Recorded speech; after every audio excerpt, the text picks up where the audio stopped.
Ya estamos en comunicación hasta Colorado con mi queridísimo doctor Héctor Frisby para la consulta cátedra de hoy.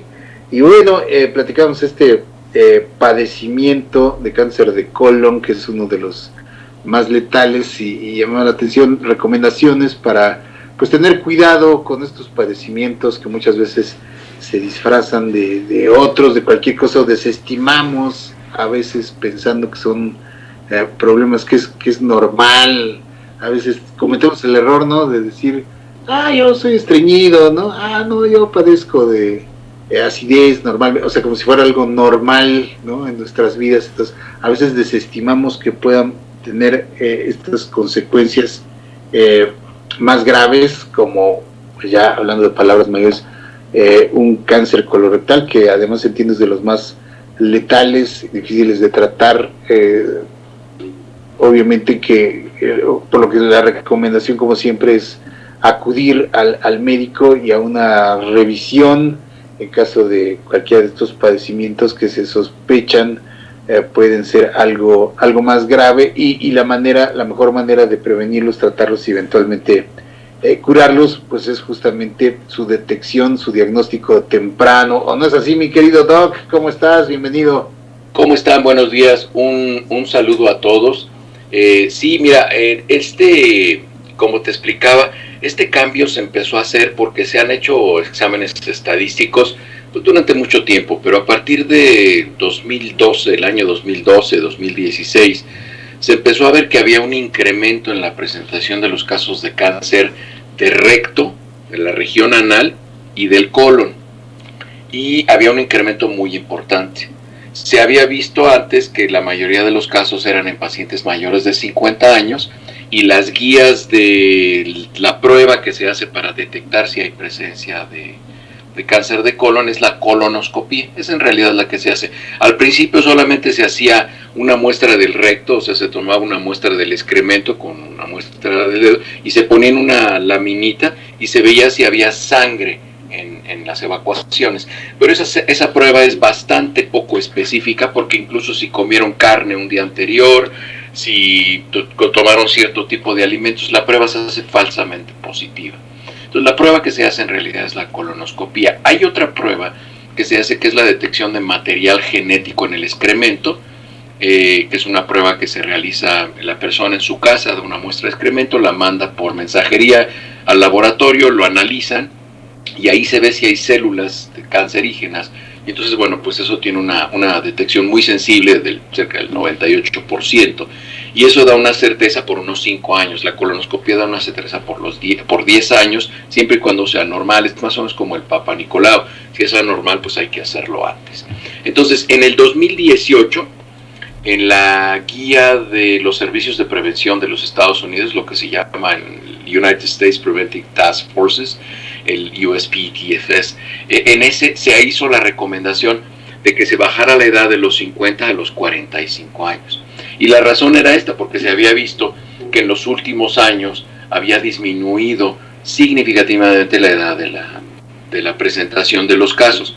Les voy a hacer ahorita un comentario de cómo bajó del 2010 al 2020, cómo se incrementaron los porcentajes de personas que veíamos de menos de 50 años con cáncer de colon. Esto se vio porque se fueron integrando al mundo algo que se llama factores epigenéticos. Los factores epigenéticos, aunque no se sabe con certeza cuál de estos es el que incide de manera más importante, pero los factores epigenéticos, epi significa por arriba de.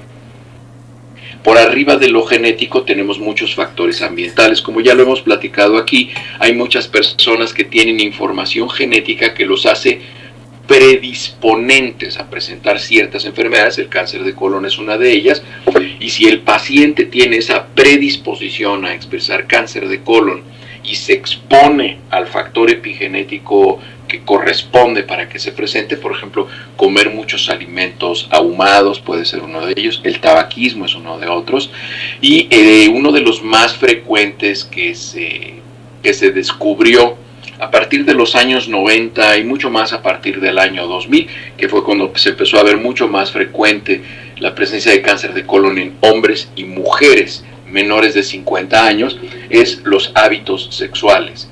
Lo que ahora se conoce ya, pues, prácticamente todo el mundo habla de la práctica del sexo anal. La práctica del sexo anal que pues bueno, trae muchísimos riesgos de infecciones y muchas otras cosas. Este es uno de ellos y está relacionado justamente también con el virus del papiloma humano. El virus del papiloma humano, que es el virus que se relaciona con el cáncer cervicouterino, también se presenta en los pacientes con cáncer de colon, es decir, se puede hacer un papanicolao del ano y del recto y se detectan estas células anormales exactamente igual que en un papanicolao, y esto puede ascender, puede estar un poco más arriba del colon, del sigmoides.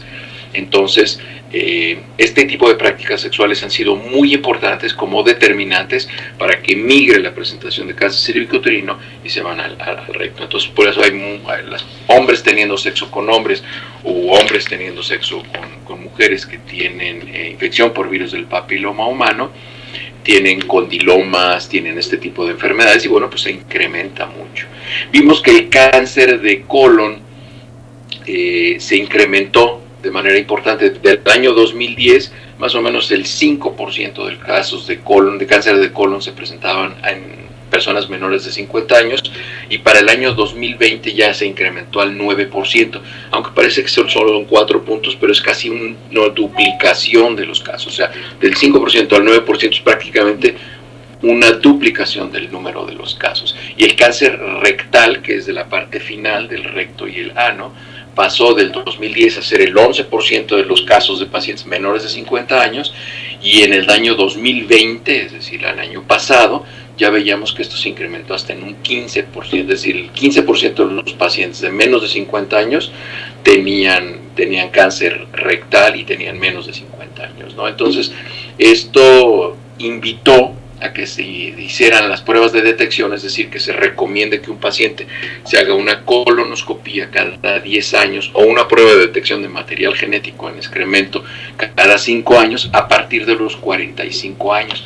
Estas pruebas de detección o de pesquisa se hacen hasta los 76 años. Ya después de los 76 años, la verdad es que no se hacen por dos razones, porque la frecuencia de que se presente, la prevalencia de cáncer de colon a esa edad disminuye de manera importante, esa es una.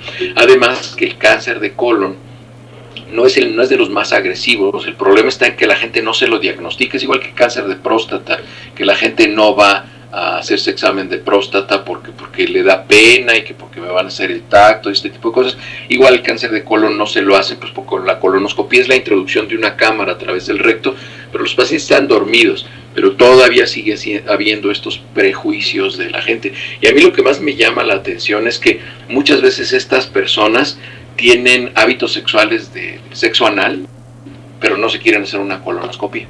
O sea, es algo que yo nunca he entendido, pero en fin, cada quien sus ascos, como dicen en mi pueblo. Entonces, no se hace después de los 75 años porque el cáncer de colon avanza muy despacio, tiene una progresión muy lenta, es por eso que la detección puede hacerse cada 10 años.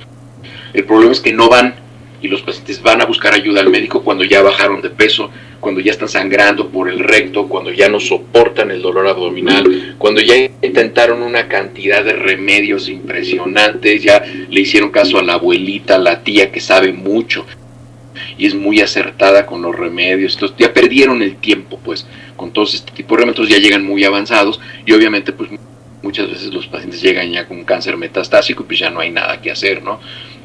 Se ha observado el incremento de este tipo de casos de cáncer de colon, incluso de manera importante, hasta en pacientes de 20 años. Y esto está relacionado probablemente por algo, yo creo que debe haber algo en la dieta, con los alimentos procesados y refrigerados, y además pues con los hábitos sexuales también, que es uno de los factores que se considera de los más importantes. Y la investigación en este momento, la investigación que se está haciendo con más acuciosidad, es identificar cuáles son estos factores de riesgo epigenéticos que, asociándose con la predisposición para cáncer de colon, hacen que se vea este incremento importante en el número de casos de cáncer de colon. Así es, doctor. Se puede confundir, digamos, padecimiento en sus inicios con problemas gástricos menores, doctor, que es por lo que la gente no se atiende. Con lo que se confunde, con cierta frecuencia, Jorge, y es frecuente que exista y es subdiagnosticado, no es diagnosticado en todos los casos, y hay pacientes que tienen una muy larga evolución, es con pacientes que tienen enfermedad por reflujo gastroesofágico, es decir, los pacientes que tienen incremento de la acidez que les sube por el esófago y sienten que les quema, y uno de los síntomas más frecuentes en este tipo de pacientes no diagnosticados es la tos.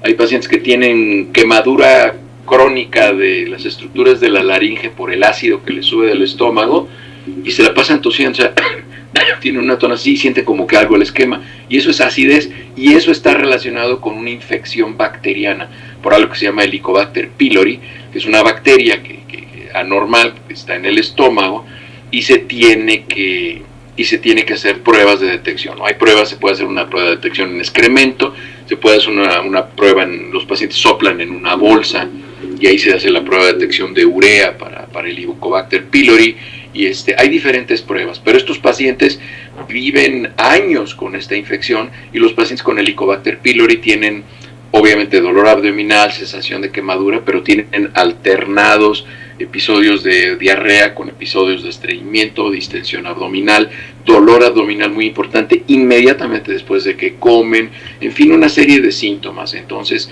y el problema es que, bueno, en países como México, que la mayoría de los medicamentos son de libre acceso,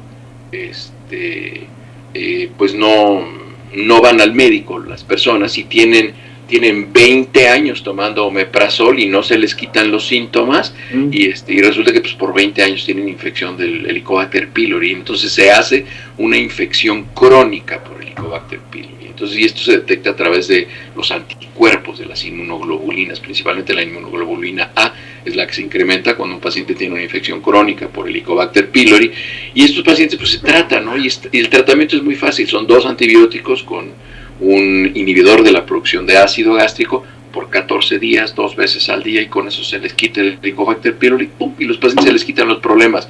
Pero el problema es que no van al médico, y la otra es que hay médicos que son medio atarantados que no lo diagnostican. Claro, doctor. Claro, y sí es, digamos, ya detectado de manera tardía, es de los más letales, doctor. El cáncer de colon. Ajá. Pues todos los cánceres, miren, los cánceres se clasifican de 2 maneras. Hay una clasificación que es la clasificación TNM. La clasificación TNM es T es de tumor, N de ganglios, nodes, los ganglios, y M de metástasis. Entonces, así se clasifica, es una manera de clasificar. El T, que es el tumor, se ve de qué tamaño es el tumor, el N es el número de ganglios que hay y en cuántas zonas del cuerpo hay, y el otro es metástasis. Y las metástasis, por ejemplo, pueden ser incluso ganglios que están distantes de donde está el tumor, ¿no? Porque si tenemos cáncer de mama y tenemos ganglios positivos con cáncer de mama en la axila, pues es razonable. Pero si tenemos cáncer de mama y tenemos ganglios inguinales con cáncer de mama, pues eso quiere decir que ya le dio la vuelta el cáncer. Entonces ya los ganglios inguinales ya no se clasifican como ganglios relacionados con el cáncer, ya se clasifican como metástasis, ¿no? Entonces está la clasificación TNM, y esa es la que nos dice qué tan grande está el tumor. Y la otra manera de clasificarlo es dependiendo de qué tipo de células y dependiendo de la etapa clínica.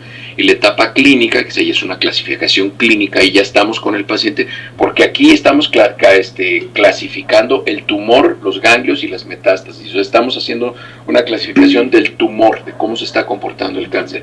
Ahora nos pasamos al paciente, a la persona, y ahora vamos a clasificar a esta persona. Entonces ahí hay etapas clínicas. Está la etapa clínica 0, que es una en la que es indeterminada, no podemos tener información concluyente para clasificarlo.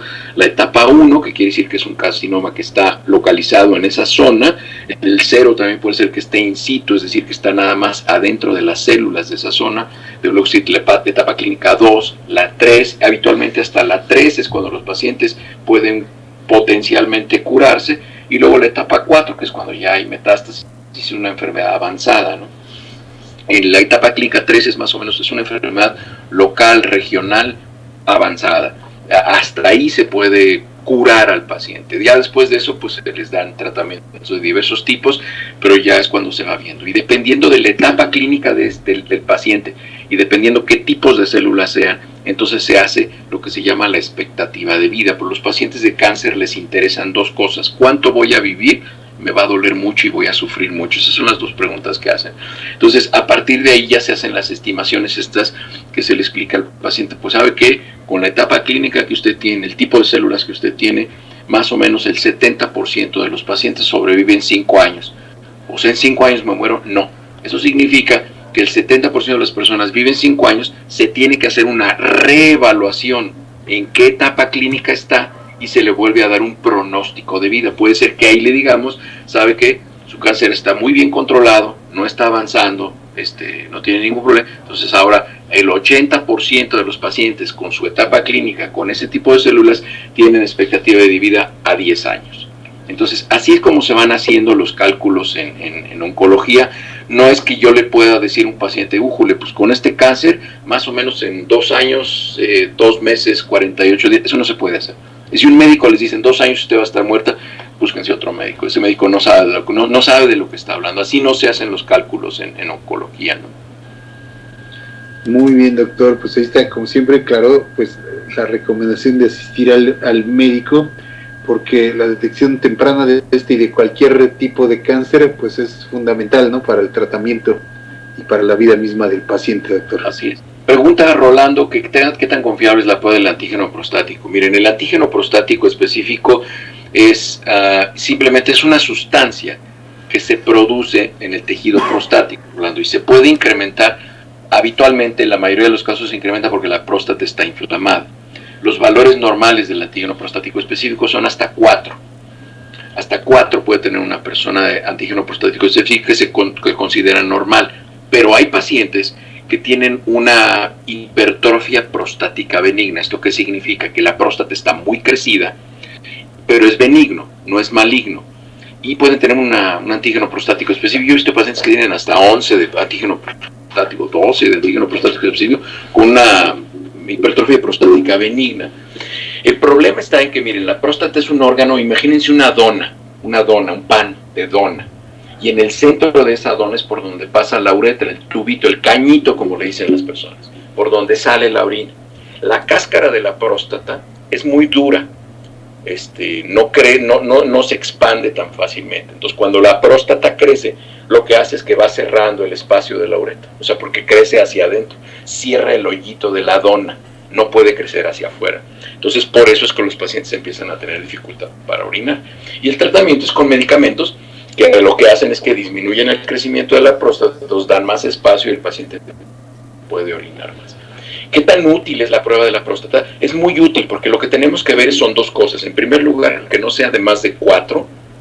Y en segundo lugar, y esto es muy importante que lo sepan todos los hombres que se hacen la prueba de la próstata, que no suba, que no se eleve más del 30% de un año a otro. Vamos a decir que yo voy y me hago la prueba de la próstata y me dicen que tengo 1 prueba de próstata. Perfecto. Voy el año que sigue y me dicen que tengo 3 de prueba de la próstata. Eso es altamente sospechoso, porque solamente se esperaría que mi prueba del antígeno prostático específico se elevara al 30%, es decir, que subiera de 1 a 1.3 máximo. Si sube a más de 1.5, eso ya es altamente sospechoso. O sea, no hay una razón biológica para una hipertrofia prostática benigna, es decir, para un crecimiento de la próstata benigno y que se eleve más del 30% en un lapso de 365 días. Entonces, ahí se tendría que hacer un estudio mucho más importante y ahí sí estaría indicado ya hacer un tacto rectal, hacer un ultrasonido rectal, una tomografía de la pelvis, en fin, para ver qué es lo que está, incluso biopsias, ¿no? Pruebas invasivas a través del paciente dormido y se mete una camarita a través de la uretra del hombre y se toma una muestra de la próstata, porque obviamente imagínense que ustedes están entrando a la uretra, que es un tubito rosa, hace cuenta, es un tubo rosa, y entonces si esa próstata ya está crecida, pues van a ver que ese tubito rosa pues ya tiene como un chipotito así para adentro, o sea, porque es la próstata que está creciendo. Ahí de ese chipotito para adentro, que idealmente se ve también rosa, pero nada más se ve así como si estuviera cayendo, pandeando el techo, si es de las paredes o dependiendo de dónde esté, si es del piso, se toma una muestra de ahí, de donde está crecido, entonces ya se analiza si ese crecimiento. El problema está en que eso puede tener cierto margen de error, porque puede ser que ese chipotito no sea el sitio donde esté el cáncer puede ser que esté abajo y esté empujando esa parte de la próstata que es la que está obstruyendo. Entonces por eso es muy importante que los pacientes se hagan estudios de imagen, además de hacerse las biopsias, y las biopsias no se hacen de un solo sitio, se hacen por lo menos de 5 o 6 sitios, se hacen las biopsias en la próstata para poder tener el diagnóstico certero. Entonces la respuesta a la pregunta de Rolando, sí, claro que es una muy buena prueba, y es una prueba que se llama una prueba de pesquisa. ¿Y eso qué significa? Bueno, pues que nosotros hacemos pruebas para ver qué es lo que está sucediendo con el paciente, y ya si es positivo en esa prueba de pesquisa, se pasa a un protocolo de investigación mucho más detallado a los pacientes que tienen la prueba del antígeno prostático específico anormal. Pues ahí está, queridos amigos, consulta con pilón, ¿verdad, mi doc? Muchísimas gracias, como siempre, por esta valiosísima información que nos ayuda siempre a comprender mejor y a dejar de lado sobre todo información que muchas veces no, pues a veces se comparte, ¿no?, en redes sociales o de boca a boca, de buena intención, pero no es siempre lo mejor y lo más indicado. Siempre, como decimos, lo mejor es recurrir a los especialistas y acudir al médico cuando pues, tiene uno algún padecimiento. Como siempre, gracias, mi doc. Sí, Jorge Quetzali pregunta que si se puede detener o evitar el crecimiento de la próstata. Sí, hay causas epigenéticas que causan el crecimiento de la próstata y hay causas hereditarias. Hay gente que le va a crecer la próstata. Hay medicamentos que se llaman bloqueadores alfa, son los medicamentos que se utilizan mucho más frecuentemente para detener el crecimiento de la próstata, y hay sustancias naturales. Fíjense, hay algo que se llama el saw-palmetto, S-A-W, palmetto, el saw-palmetto. Ese es un medicamento que incluso se recomienda a nivel médico, porque si hay incluso artículos médicos publicados que si se combinan los bloqueadores, los alfa bloqueadores y el saw-palmetto, eso disminuye mucho el crecimiento de la próstata. A todos los hombres nos va a crecer la próstata. Y ahora más, para cerrar, les digo, se hizo un estudio de investigación y se le hizo autopsia a decenas de miles de hombres que murieron por otra causa, por un infarto, una embolia, por lo que sea, y se les hizo biopsia de la próstata a hombres mayores de 78, 80 años, no me acuerdo exactamente la edad, es un estudio ya viejo, que es más o menos como el 2003, 2004, y se vio que el 86% de los pacientes tenían cáncer de próstata en ciertos sitios de la próstata, y nunca se habían dado cuenta, y no tenían ni siquiera síntomas urinarios. ¿Esto qué quiere decir? Que es muy probable que si logramos que los seres humanos vivamos más de 100, 120 años, es muy probable que tengamos que fijarnos muy bien, porque la próstata es un órgano que va a producir cáncer casi en todos los hombres, en el 86% de ellos, si llegan a sobrevivir más de 86 años. Lo que pasa es que, acuérdense, el cáncer de próstata crece por estimulación de la testosterona, de las hormonas que se producen en los testículos, y una persona de 86 años pues ya no tiene tantas hormonas. Muy bien, doctor. Pues ahí está el temazo también, que bien podría ser digno de otra consulta en específico, ¿verdad? El tema. Y no necesitas un ultrasonido, Rolando, no lo necesites, para tu pregunta que estás poniendo ahí. Si el doctor no está seguro, búscate otro urólogo que esté seguro. Bien, doctor. Pues muchísimas gracias, como siempre, mi doc. Esté bien. Gracias. Que tengas un excelente fin de semana y nos vemos aquí la próxima semana en la siguiente consulta. Igualmente, hasta luego. Gracias, doctor. Vamos a hacer un corte y continuamos, queridos amigos.